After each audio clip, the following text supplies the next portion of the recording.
लोकसभा निवडणुकीनंतर मुंबईत सर्वत्र सध्या बॅनरबाजी करताना आमदार पाहायला मिळतात। मी सध्या सिद्धिविनायक मंदिराच्या बाहेर आहे आणि अगदी सिद्धिविनायक मंदिराच्या बाहेर आपण पाहतोय की काँग्रेस, शिवसेना, उभाटा पक्ष आणि शिवसेना माहीम विधानसभेचे बॅनर आपल्याला झळकलेले पाहायला मिळतात। यामध्ये शिवसेना माहीम विधानसभेचा जो बॅनर आहे तो सध्या चर्चेचा विषय ठरतोय। महायुतीचे उमेदवार राहुल शेवाळे यांना माहीम विधानसभेमध्ये 13,927चं मताधिक्य दिल्याबद्दल दादर माहीम प्रभादेवीमधील सर्व महायुतीच्या मतदारांचे मनपूर्वक आभार मानणारा हा बॅनर आहे।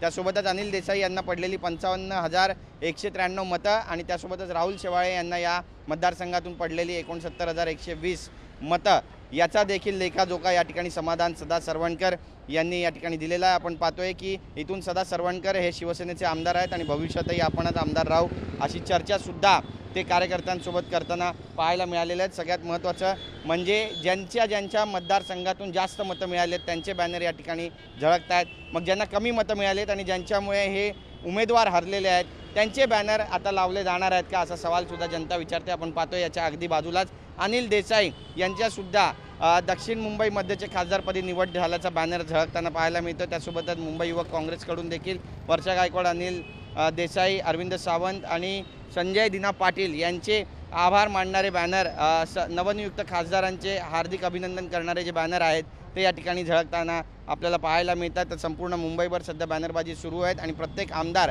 आपली जागा सेव्ह करण्यासाठी या ठिकाणी आपल्या मतदारसंघामध्ये उमेदवारांना किती लीड दिली आहे याचा लेखाजोखा देतोय। त्यामुळे येत्या विधानसभेची ही तयारी आहे का अशी चर्चा जळू लागली आहे। कॅमेरा पर्सन संतोष कदमसह गिरीश गायकवाड, TV9 मराठी, मुंबई।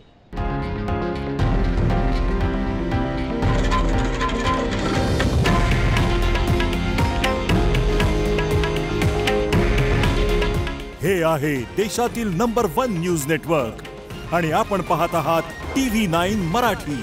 काळजी तुमची, हित महाराष्ट्राचं।